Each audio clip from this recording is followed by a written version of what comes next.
So the first murder, long overdue for an arrest, it occurred last year, November 25th, 2023 at 54 East California. The female gunshot victim, named 21-year-old Adriana Gonzales, was tragically shot after an argument, and the suspect vehicle drove away, driving over her as it fled the scene. She died as a result of those gunshot wounds, and her family has deeply missed her every day since then. We feel their grief, we hear about it, and it's not something that we take lightly. Staying in contact with detectives, her family asked about her many, many times, and rightfully so. Detectives, though, have worked tirelessly. It's been a while, but we've solved this case, and over the weekend, the suspect was arrested in Las Vegas.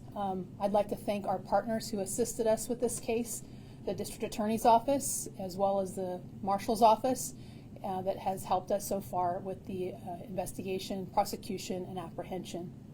I just want to let you know that detectives served over 50 search warrants of various types in order to get to a conclusion on this investigation, and they've spent hundreds of hours investigating it. And although I wouldn't want to say the family will get any closure from this arrest, I would say that hopefully we can give them at least a little bit of relief that the suspect is in custody.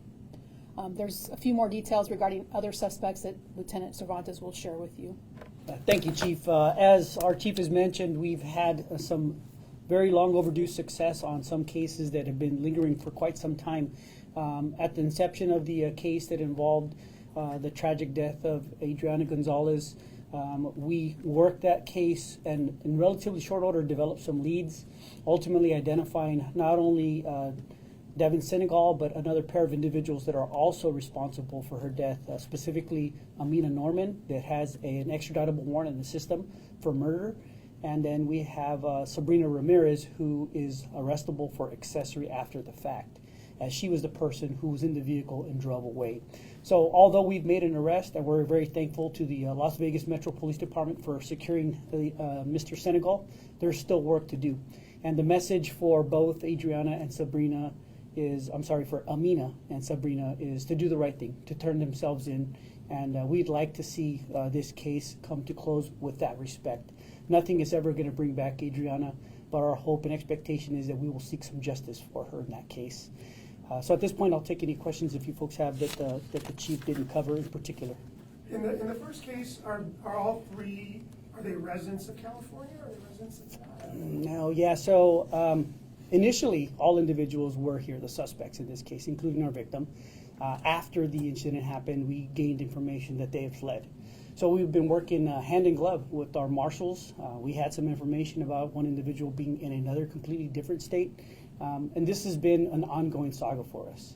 The family, and rightfully so, as the Chief mentioned, they have a right to be upset. They want justice for the death of their loved one. They want to see somebody be held responsible. And so we did tremendous amount of work. When she mentioned that we served 50 search warrants, many of those are tied to social media, doing trap and trace, going up on different phone lines to try to locate the suspects. But as you can tell, they've been pretty successful, quite successful in eluding us. It's only by sheer luck that we arrested Deven Senegal. Deven Senegal happened to be on the side of the road, intoxicated, and our counterparts in Las Vegas made contact with him. He gave false information. It's only after running his fingerprints that they did confirm that he was in fact the wanted suspect in our case here in the city. So to answer your question, sir, I believe that these individuals sometimes touch down in the state of California, but they're quite frequently not in California as well. And how did all four of them know each other? Those are again, this is not an incident that happened at random. These individuals had some connections with each other. Adriana Gonzales did have prior contacts with Amina Norman, and they had some prior, for lack of better words, physical altercations that occurred in the past, and then unfortunately it led or culminated with the shooting death and the tragic death of Adriana Gonzales. Hi, I'm Monty Torres with Fox 26 News on YouTube. Thank you for checking out our YouTube channel, where we have loads of great content for you to choose from. And while you're here, why not click on the subscribe button right here?